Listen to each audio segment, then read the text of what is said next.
नमस्कार. सध्या आपण आहो विनोद वाळकेंच्या शून्य मशागत शेतीमध्ये.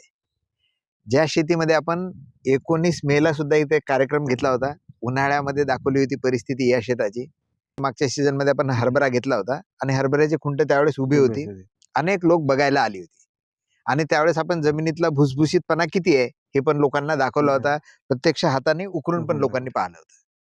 त्यानंतर पेरणीच्या वेळेचा सुद्धा व्हिडिओ आपण शेअर केलाय. या सोयाबीनची पेरणी 25 जूनला झालेली आहे आणि आज बराबर 25 जुलै आहे.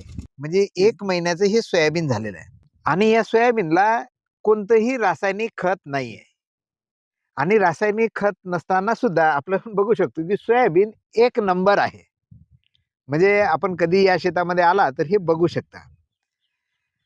आता एका विनोद असं दिसतंय आपला, वारंवार आपण सांगतोय की या शून्य मशागतीनं खर्च तर खूप मोठ्या प्रमाणात या ठिकाणी वाचलेला आहे. म्हणजे आपला नांगरणी वखरणी जो काय खर्च होता पेरणी अगोदरचा तो संपूर्ण या ठिकाणी वाचलेला आहे. त्याच्यानंतर पेरणी केली. पेरणी करताना सुद्धा 16-17 किलो 15 किलो बियाणं लागलं. बचत झाली. म्हणजे इतरांचा जो खर्च होतो तर 3-3.5 हजाराची बॅग टाकतात सोयाबीनची. त्यासाठी 600-700 रुपये एकरी पेरणीचा खर्च येतोय. म्हणजे 4,000 पर्यंत त्यांची पेरणी जाते. तर आपल्याला इथं दिसते की बियाणं मात्र अर्धच लागलं. पेरणी स्वतःच घरी केली सगळ्या मेंबरना. म्हणजे कोणताही बाहेरचा मजूर या ठिकाणी लावलेला नव्हता आणि पेरणीचे व्हिडिओ आपण बघितलेले आहेत. हरभऱ्याची खुंट कशा प्रकारे उभी होती हे पण आपण बघितले. आता मात्र ती खुंट दिसत नाही आहेत. कुठंच खुंट दिसत आहेत या तासामध्ये. कारण आता ती झाकली आणि कुजली पण. कारण या जमिनीमध्ये काय होतं की आपण नांगरणी करत नाही, मशागत करत नाही तर जीवाणूंची संख्या मोठ्या प्रमाणात आहे. म्हणजे जे काय जमिनीवर पडतं ते लवकर कुजतं पण. किंवा शून्य मशागतीने आपण शेती करतो तर तणांच्या व्यवस्थापनाची काळजी घेणं आणि त्यासाठी सर्वात महत्वाची गोष्ट अशी आहे की पेरणीनंतर लगेच जे उगवणपूर्व तणनाशक राहतं ना तर ते मारलं तर अतिउत्तम. ते मारताना आपल्याला एकसारखं मारणं आवश्यक राहते. अन्यथा जर कुठं कमी जास्त झालं तर मात्र तण आपल्याला नंतर सुचू देत नाही. परत त्यावर निंदणी किंवा परत तणनाशक आपल्याला मारावं लागेल. परंतु उगवणपूर्व तणनाशक जसं इथे या ठिकाणी मॅक्स मारलं तर आपल्याला दिसते की नंतर या ठिकाणी तणनाशक मारायचं काम पडलं नाही. तण आता या जमिनीमध्ये जवळपास नसल्यागत आहे अजून पण. म्हणजे सध्या आता 1 महिना झाला सध्याही तण नाही आहे. कुठं आता थोडं उगवेल किंवा आता पुढे आता हे फटा झाकत आला. यानंतर आता ते तण पण आपल्याला दिसणार नाही. उगवलं तरी काही फरक पडत नाही. टोकन यंत्रानं पेरणी असल्यामुळे एकदम हे पतलं दिसायचं. म्हणजे बाजूला जे ट्रॅक्टरनं पेरणी आहे तर ती चांगली वाटायची, मोठं झालेलं वाटायचं. किंवा याच्यामध्ये परत काडी कचरा मोठ्या प्रमाणात होता. हरभऱ्याची दसकट होती तर त्यामुळे हे शेत व्यवस्थित वाटायचं नाही. परंतु आता कसं वाटतं? तर 1 नंबर वाटते. आता असं दिसतंय की कुणी ही याला कोणतं टॉनिक मारलं काय, कोणतं रासायनिक खत दिलं का असे शेतकरी विचारतात. परंतु या शेताला कोणतंही रासायनिक खत नाही आहे, कोणतं टॉनिक पण नाही आहे आणि सोयाबीन 1 नंबर आहे. जवळपास आता हे फटे भुजत आलेले आहेत. पुढच्या 5 दिवसात आठवड्यामध्ये आता कुठेही जमीन आपल्याला दिसणार नाही, जी सध्या थोडीफार दिसते.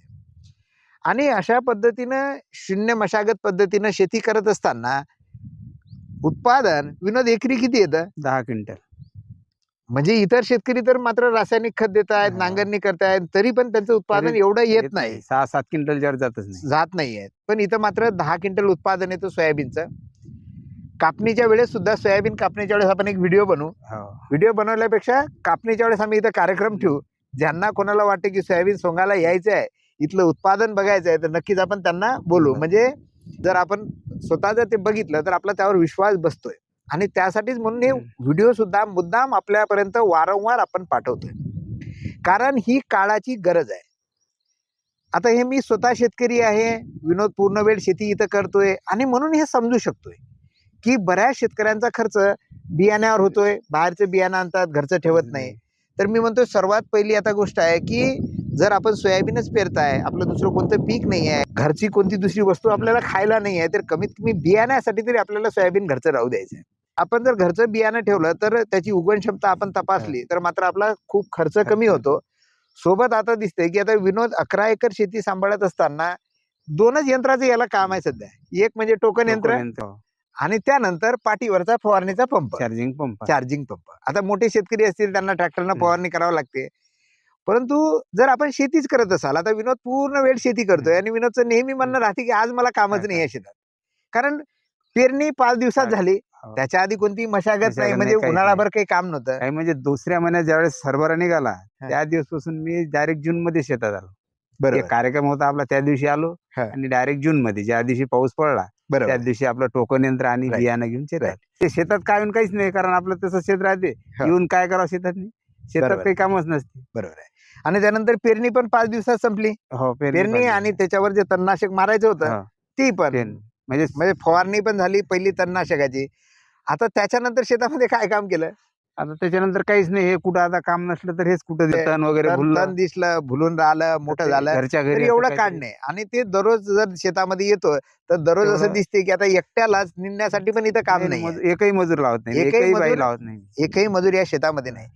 आणि रासायनिक खताचा पण खर्च नाहीये. सोय नाही. आता एवढा सगळा खर्च वाचत असताना अशा पद्धतीने जर आपण शेती करतो तर आपल्याला दिसेल उत्पादन तर मात्र इतर शेतकऱ्यांपेक्षा चांगलं येत आहे.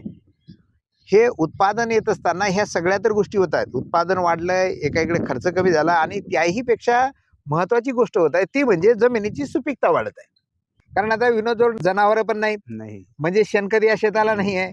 कंपोस्ट करतो म्हटलं तर तेवढा काडी कचरा आपल्याला मिळत नाही आहे. मग आता या शेताची जर सुपीकता वाढवायची आहे तर हाच एक पर्याय शून्य मशागतीने शेती करणे, ज्यामध्ये आपण आधीच्या पिकाचे अवशेष तसेच राहू देतो. आणि मग ते जर अवशेष राहू दिले तर त्यामध्ये चांगलं एक कंपोस्ट खत तर जमिनीमध्ये तयार होतं. पण ते कंपोस्ट खत म्हटल्यापेक्षा ते जीवाणूंचं एक घर आपण तिथं डिस्टर्ब करत नाही. जीवाणू मोठ्या प्रमाणात वाढतात. आणि या शेतामध्ये आपण पिकं कोणती घेतोय तर सोयाबीन आणि नंतर हरभरा.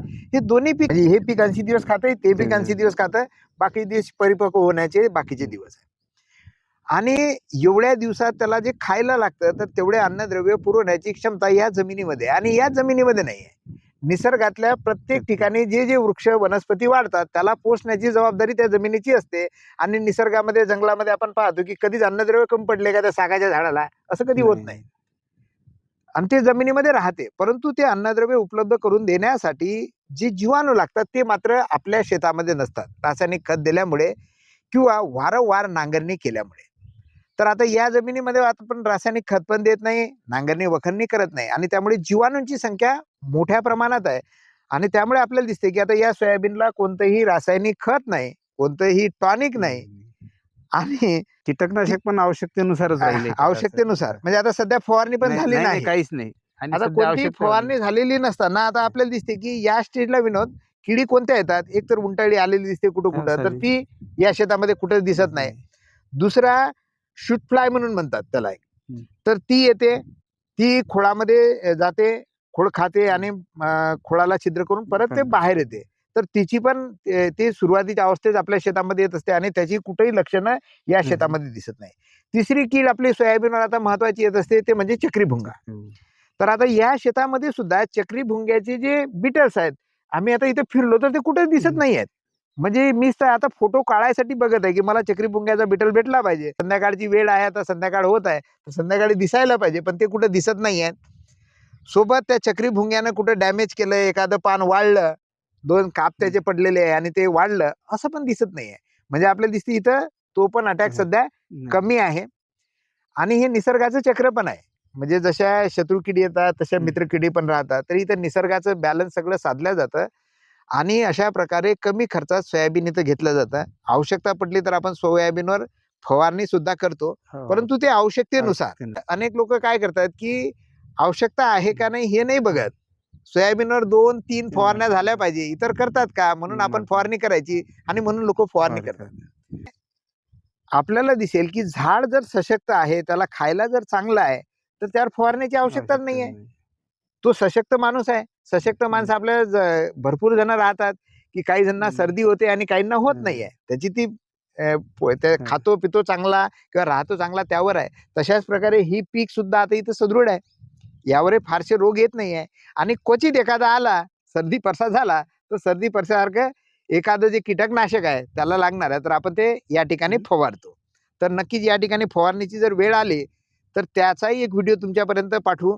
नेमकं याच्यावर काय येते त्यानुसार आपण फवारणी करणार आहे. म्हणजे कोणत्याही बाजारात मिळते किंवा पहिली फवारणी याचीच करायला पाहिजे, हेच टॉनिक मारायला पाहिजे, हेच खत मारायला पाहिजे, असं काहीही नाही. बरेच जण विनोद असं दिसते की सोयाबीनवर टॉनिकच पहिलं मारायला पाहिजे, त्याच्यामध्ये एखादं मायक्रोन्यूट्रन कृषी केंद्रावाला सांगतो किंवा एखादं अजून कीटकनाशक दुसरं मिक्स आणि अशी 3-4 गोष्टी मिक्स करून आपण फवारतो. परंतु त्यानं खरोखर सोयाबीन वाढते का? तर नाही. उलट काय होते, लसलसीत होते आणि त्यावर किडी आकर्षिल्या जातात. बरेच लोक मी पाहतो युरिया मारतात असे हो. वाढीसाठी म्हणून. हो. मी आजपर्यंत युरिया असा आणलाच नाही, कधीच नाही आणला किंवा कधी मारलाय पण नाही. तर आता मात्र सोयाबीन इथं चांगलं दिसतंय. तर अशा पद्धतीनं शून्य मशागत होऊ शकते आणि हे वाशिम जिल्ह्यामध्ये अनेक शेतकरी आहेत या अशा पद्धतीनं शेती करणारे. जसं आता इथे विनोद करतोय शून्य मशागतीनं शेती. त्याचप्रमाणे मानोरा तालुक्यामध्ये अर्जुन राठोड आहेत, ज्यांची 10 एकर शेती आहे. हलकी जमीन आहे. कापूस सुद्धा त्यांचा आहे, तूर सुद्धा आहे, सोयाबीन सुद्धा आहे, गहू सुद्धा मागच्या सीझन मध्ये घेतला होता. तर कोणतीही मशागत न करता त्यांची सुद्धा पीक परिस्थिती चांगली आहे. त्याचप्रमाणे आपल्या इथले मंगरुळपीरचे कासोळ्याचे रामेश्वर ठाकरे आहेत. त्याचप्रमाणे आपल्याला दिसते की मालेगाव तालुक्यातील अर्जुन पवार आहेत. सोबत वाशिमचे सागर रावले आहेत, जे 15 एकर शेती या शून्य मशागत पद्धतीने करतात. सोबत रिसोड मधले डॉक्टर सरनाईक आहेत, जे 17 एकर शेती या पद्धतीने करतात. सोबत आपल्याला दिसते की कारंजा तालुक्यामधले सुद्धा काही शेतकरी आहेत, ज्यामध्ये रवी काळे आहेत जयपूरचे, सुंदर पद्धतीने शून्य मशागत शेती करतात. त्याचप्रमाणे काकड शिवणीचे लढे पण आहेत. हे तर मी काही सांगितली ठोक उदाहरणं जे मला माहित आहेत किंवा माझ्या कम्युनिकेशन मध्ये येत आहेत. आदर्श आहे, मी त्यांच्या शेतावर वेळोवेळी कार्यशाळा पण घेत असतो. परंतु याही व्यतिरिक्त अनेक शेतकरी आहेत ज्यांनी आता सुरुवात केलेली आहे. काही जणांनी नांगरणी बंद केली, शेवटची एक पाडी मारतात, वखर पाडी मारतात आणि पेरतात. तर हे टप्पे आहेत. पहिले मी म्हणतो की नांगरणी बंद करा, त्याच्यानंतर मग एक एक टप्पा पुढचा करा आणि अशा पद्धतीने जर शेती केली तर मात्र तरच आपल्याला शेती परवडणार आहे आणि ही काळाची गरज आहे आणि ही शेती होऊ शकते. हे मात्र पहिले पटणं सर्वात आवश्यक आहे. बऱ्याच जणांचा असा प्रश्न राहतो की असं कसं शक्य आहे, बिना नांगरणीचं पीक कसं उगवेल किंवा बिना खताचं कसं पीक येईल. तर या कन्सेप्ट मधून आपल्याला बाहेर पडणं अत्यावश्यक आहे आणि हा विश्वास पटण्यासाठी मी जी काही आता नावं सांगितली, तर माझी विनंती आहे त्यांच्या शेताला तुम्हाला जेव्हा वेळ मिळेल ना तेव्हा अवश्य एकदा भेट द्या. जसे आज काही लोक पंढरपूरला आहे आणि मी मात्र आजचा जो शनिवार आहे माझा अनेक शून्य मशागतीने शेती करणाऱ्या शेतकऱ्यांच्या शेतामध्ये घालवलेला आहे आणि तिथले अनुभव पण मी टिपलेले आहेत. आणि तुम्ही सुद्धा जर अशा प्रकारे शून्य मशागत शेती जर बघितली तर तुम्हाला सुद्धा विश्वास निर्माण होईल आणि मग जर एकदा विश्वास जर निर्माण झाला ना मग कसं करायचं ते तुम्हाला शिकता येईल.